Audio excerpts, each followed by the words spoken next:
paz do Senhor, meus irmãos, eu sou o evangelista Raimundo Alves e estou aqui para mais uma pré-aula das nossas lições da Escola Bíblica Dominical.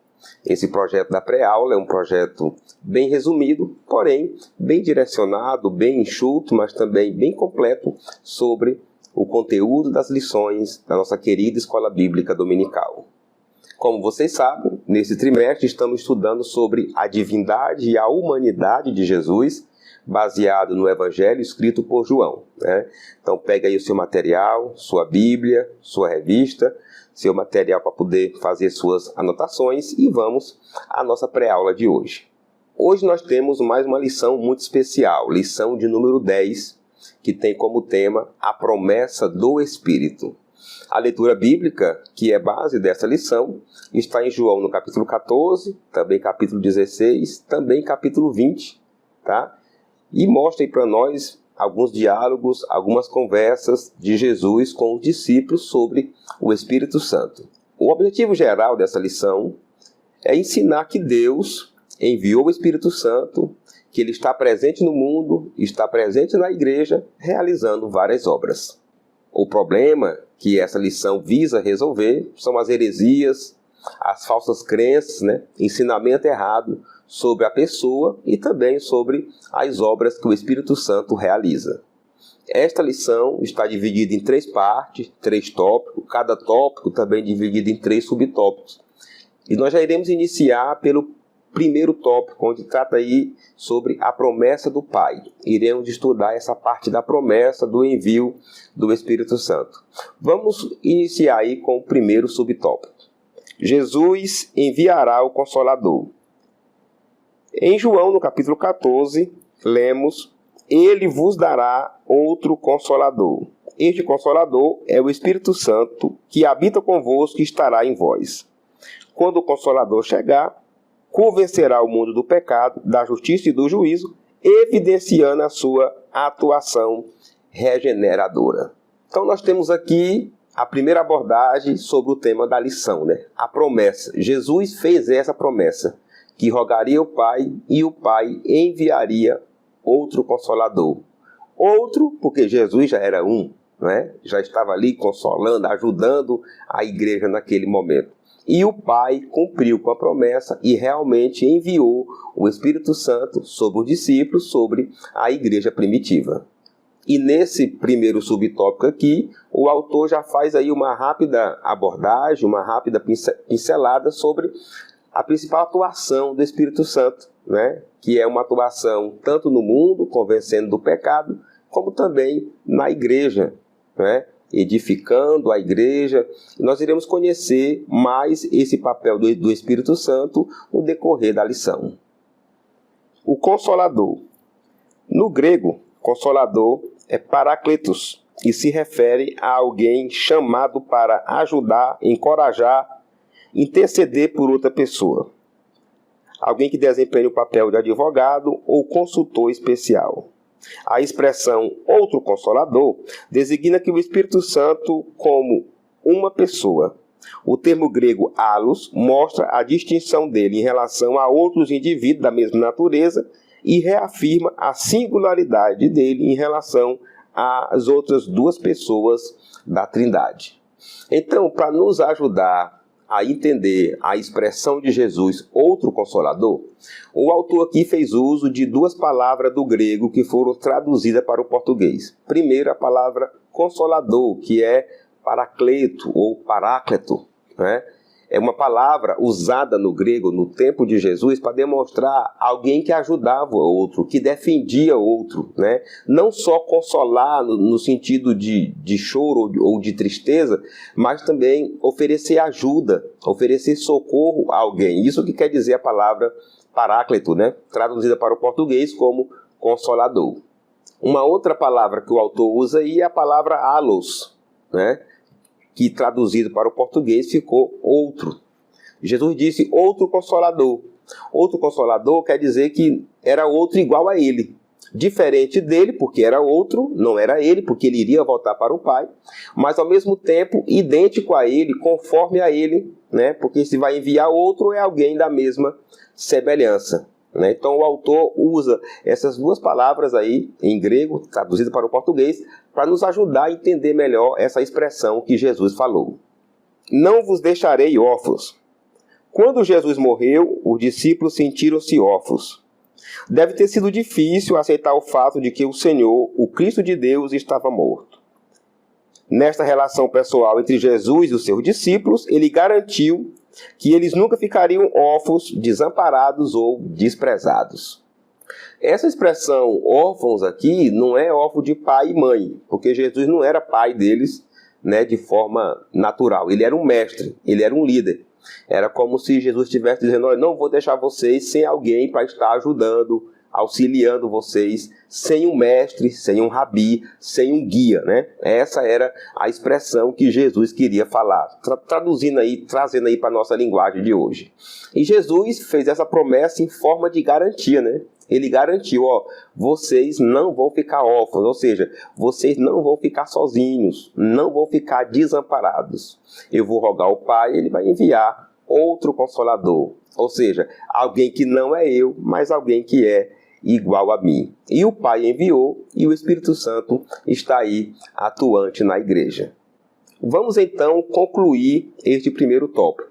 Nós estudamos que Jesus prometeu o envio do Espírito Santo. O Consolador não seria Jesus, mas seria alguém igual a ele em divindade.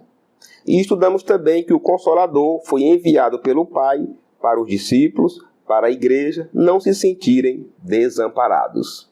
Vamos agora estudar o segundo tópico da lição. E o objetivo aqui desse segundo tópico é a gente meditar sobre a ação do Espírito Santo nos discípulos e também no mundo. Afinal de contas, né, o Espírito Santo, ele é quem convence o homem do pecado, né, do juízo, da justiça de Deus. Então vamos estudar essa atuação do Espírito Santo, começando aí pelo primeiro subtópico. João capítulo 20, versículo 22. No contexto que envolve os versículos 21 e 22, o nosso Senhor apareceu ressuscitado e glorificado. O cenário em que Jesus se apresenta ressuscitado como um corpo glorificado remete tanto ao contexto anterior, João capítulo 20, como ao imediato de João no capítulo 20 e versículo 22. Este subtópico requer muito cuidado. O texto citado aqui é aquele texto bíblico, é o versículo que diz que Jesus soprou o Espírito Santo sobre os discípulos. E para a gente entender isso aqui, o autor fez aí duas abordagens, viu? Ele mostrou o contexto anterior e mostrou também o contexto imediato, o contexto que está mais à frente desse texto, João capítulo 20, versículo 22, para a gente entender melhor. Então, mas o que é contexto, né? Contexto é a situação que ocorre em um texto, para ajudar a entender. É a questão da época, do acontecimento. É você ler um texto e tentar entender o que estava acontecendo naquele momento. O contexto histórico, o contexto cultural, né? O que faz parte daquela ação. Então a ideia aqui do autor é mostrar os textos bíblicos que complementam esse texto, esse versículo que fala que Jesus soprou sobre os discípulos. Bora lá. Então, eu preparei aqui uma arte para lhe ajudar a entender o que o autor está dizendo. Essa parte que está aí de forma cinza mais clara é o contexto anterior, é o que está antes do texto. São os fatos que aconteceram antes do texto. E o que está aí no formato mais escuro é o contexto imediato, é o que está mais à frente. Então, nós temos o texto que o autor está usando aí, que é essa parte azul, e nós temos aí as duas partes do texto. É sobre isso aí que o autor está falando, tá? Que esse texto, que Jesus soprou, o Espírito Santo sobre os discípulos, tem todo um contexto, tanto anterior como também imediato. O sentido de soprou sobre eles o Espírito. João 20 e 22 é um versículo que gera diversas interpretações teológicas divergentes, mas a Bíblia de Estudo Pentecostal oferece uma observação significativa sobre a interpretação deste versículo, em que a palavra Espírito significaria fôlego de vida. A expressão presente em João 20 e 22 sugere que o Espírito foi soprado para trazer uma nova vida, edificando uma regeneração do discípulo como uma obra do Espírito ocorrida no dia de Pentecostes. O autor fala aí que esse texto de João, no capítulo 20, versículo 22, tem gerado várias interpretações e várias aplicações desse texto, interpretações que se divergem. Mas o autor usa aí, na revista aí, na lição, a interpretação colocada aí no rodapé da Bíblia de Estudo Pentecostal, aonde usa as palavras originais aí do que a Bíblia foi escrita, né, e diz que esse sopro quer dizer fôlego de vida, né? Então Jesus soprou o Espírito Santo e eles receberam ali o Espírito Santo como sinal de uma nova vida, de uma nova criatura. É isso que o texto quer dizer. Uma outra questão que o autor quer deixar claro é que esse episódio em que Jesus soprou o Espírito Santo sobre os discípulos aconteceu antes do dia de Pentecostes, tá? Houve esse episódio aí os discípulos receberam o Espírito Santo. No dia de Pentecostes, eles receberam um revestimento do Espírito Santo, um revestimento de poder. Mas nós vamos chegar lá. Um episódio anterior ao Pentecostes. Em João, no capítulo 20, versículo 22, também se lê: recebei o Espírito Santo. Essa expressão surge como consequência de uma menção assoprou sobre eles, indicando que o Espírito Santo habitou os discípulos naquele momento específico. A partir desse ponto, os discípulos tornaram-se nova criação, completamente regenerado e sendo governado, habitados e vivificados pelo Espírito Santo. As citações do autor aqui não ficaram assim tão diretas, tão fácil de entender. Mas o que ele quis dizer aqui é que Jesus soprou o Espírito Santo sobre o discípulo e os discípulos receberam o Espírito Santo através do sopro que Jesus fez. É isso aí. Resumindo, é isso aí. Jesus soprou e eles receberam. Só que esse recebimento do Espírito Santo não foi algo em vão, né? Foi algo que provocou neles uma mudança de vida. Porque agora eles são transformados, regenerados, se tornaram uma nova criatura, né? Uma nova criação, e a partir daí passaram a agir moldados e direcionados pelo Espírito Santo. Aí o Espírito Santo passou a habitar de verdade dentro deles. Já o que aconteceu no dia de Pentecostes foi um revestimento de poder, direcionado principalmente para o trabalho missionário que a igreja primitiva precisava fazer. Então, os que estavam ali no cenáculo já tinham o Espírito Santo, e naquele dia, não é, eles foram revestidos por esse Espírito, foram revestidos de poder para cumprir o seu papel missionário. Vamos então concluir o nosso segundo tópico, né? Nós estudamos aqui que Jesus ressuscitou e, após ter ressuscitado, soprou sobre os discípulos o Espírito Santo. Nós vimos também que esse sopro do Espírito Santo trouxe uma nova vida nos discípulos. E estudamos também que o Espírito Santo passou a habitar nos discípulos mesmo antes do dia de Pentecostes. Vamos agora estudar o terceiro tópico da lição. E aqui vai tratar sobre a descida do Espírito Santo, o revestimento do Espírito Santo que aconteceu no dia de Pentecostes, tá? Que já é um outro episódio diferente daquele de que Jesus soprou sobre os discípulos. De repente, 50 dias depois da Páscoa, celebrava-se a festa da colheita no dia de Pentecostes. Foi ao final desse dia, ainda não concluído, após ter feito a promessa de recebimento de poder, que de repente ocorreu um acontecimento extraordinário, o derramamento do Espírito Santo. Então, Jesus apareceu aos discípulos em um período que se entende que foi entre a Páscoa e o dia de Pentecostes. O dia de Pentecostes, lá em Israel, acontecia 50 dias após a Páscoa. Por isso que vem a palavra penta, aí, né, de Pentecostes. Então, Jesus apareceu nesse intervalo e soprou sobre eles o Espírito Santo. Aí, aqui no dia de Pentecostes, conclui ainda mais esse sopro, essa promessa, através do revestimento de poder com a presença do Espírito Santo, que gerou ali o batismo no Espírito Santo. Então, só para poder concluir o raciocínio, o dia de Pentecoste é também conhecido como o dia da colheita, né?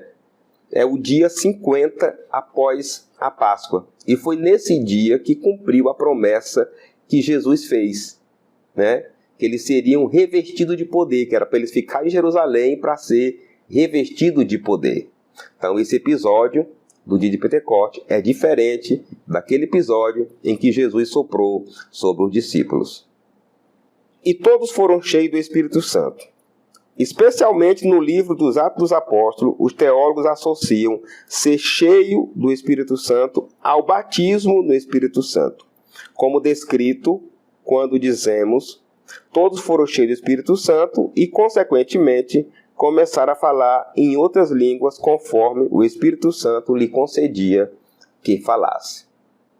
Aqui, nesse subtópico, o autor traz mais uma interpretação, mais um entendimento teológico de como nós, assembleianos, interpretamos essa situação, como que nós interpretamos esse texto.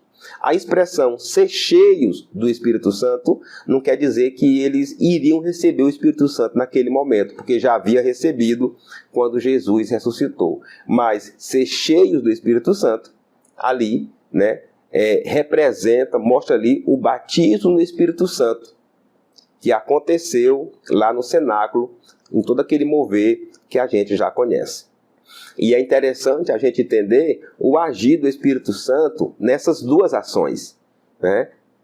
Na primeira ação, ali ocorreu uma ação do Espírito Santo de regeneração. Mudou, transformou a vida dos discípulos, né? Já aqui, no dia de Pentecoste, acontece uma ação de revestimento. Lá, uma regeneração para uma nova vida. Aqui, um revestimento para novas atitudes na vida, que seria o quê? A evangelização, o cumprimento do ID, anunciar o evangelho, precisaria desse revestimento de poder. E começar a falar em outras línguas. As línguas que foram faladas nos seus próprios idiomas eram, na verdade, expressões espirituais concedidas pelo Espírito, que habilitou os discípulos a glorificar as grandezas de Deus. Eram línguas desconhecidas por quem falava, mas compreendidas pelos ouvintes. As línguas faladas são evidências físicas, visíveis, do batismo no Espírito Santo. O batismo do Espírito Santo, ocorrido ali no dia de Pentecoste, foi um evento que marcou geral. Marcou a vida da igreja primitiva, marcou a vida de Israel, marcou Jerusalém, né? Marcou a vida dos discípulos que estavam ali aguardando no cenáculo e marcou também a vida daqueles visitantes que estavam ali em Jerusalém naquele dia. Afinal de contas, no batismo do Espírito Santo foi falado em outras línguas, e essas línguas eram as línguas das nações, dos estrangeiros que estavam ali. E o autor fala aí que essas novas línguas, né, serve para evidenciar que ali foi algo espiritual, foi algo extraordinário, foi algo gerado e provocado por Deus através do seu Espírito, mas também serve para mostrar de forma física, de forma material, né, o que é o batismo do Espírito Santo, que é falar em outras línguas, né? Falar em línguas é a evidência física e material que alguém foi batizado no Espírito Santo. Vamos então concluir este terceiro tópico. Nós estudamos aqui que o derramamento do Espírito Santo ocorreu de repente, no dia de Pentecoste. Nós estudamos também que todos que estavam reunidos foram cheios do Espírito Santo. E vimos também que as outras línguas faladas são sinais espirituais e também sinais visíveis do batismo no Espírito Santo. Chegamos ao final da nossa lição e agora nós iremos à conclusão da aula de hoje. A promessa do Pai tem a ver com a regeneração do pecado e com a capacitação do salvo para testemunhar do Senhor Jesus em todos os lugares.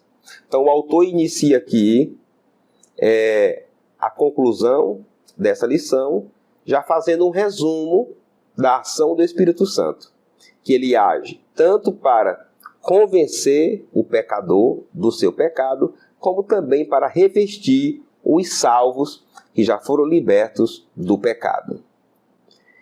Essa promessa se manifesta completamente em Pentecoste e está presente até hoje para todos que se arrependerem e crerem no Evangelho. Então, a presença do Espírito Santo, ser cheio do Espírito Santo, o batismo no Espírito Santo aconteceu no dia da igreja primitiva, mas está presente ainda hoje na igreja, né? O Espírito Santo continua agindo, continua atuante, continua batizando pessoas para falar em outras línguas ainda nos nossos dias. Até a volta do Senhor Jesus, a promessa do Pai pode se manifestar na vida do pecador, regenerando, e na vida do salvo, batizando-o no Espírito Santo. Então nós temos aqui os dois locais de atuação desse Espírito Santo que foi enviado pelo Pai.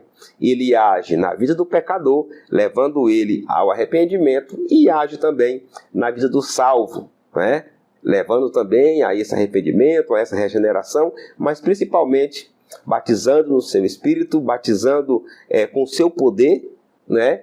E isso levando esse crente, esse salvo, à missão, né? À obra de evangelizar, assim como foi com a igreja primitiva. Vamos agora à aplicação da lição. A ideia aqui é tentar trazer um entendimento em que situações do nosso dia a dia essa lição pode ser aplicada.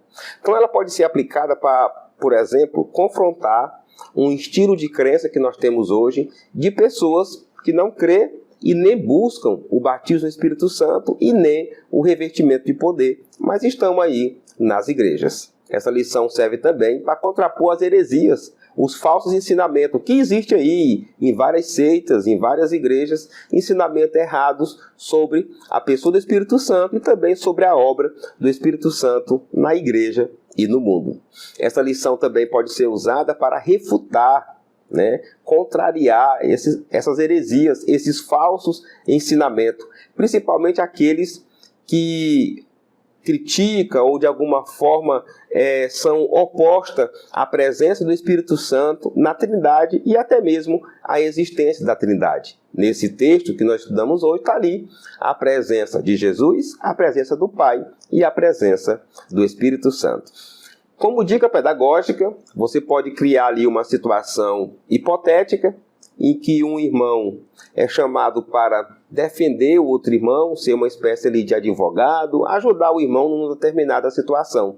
Depois que você fazer essa dinâmica, você explica que esse é o principal papel do Espírito Santo quando ele é chamado de Consolador. Ele é o nosso Consolador, nosso ajudador, o nosso advogado, o nosso auxiliador. E assim, meus irmãos, chegamos ao final de mais uma pré-aula. Eu quero agradecer a sua presença, o seu estudo até aqui e pedir que Deus, através do seu Espírito Santo, ilumine a tua mente, te guie, te conduza em uma boa aula da Escola Bíblica Dominical. Se Deus nos permitir, próxima lição, estaremos aqui de novo com a nossa pré-aula. Que Deus te abençoe.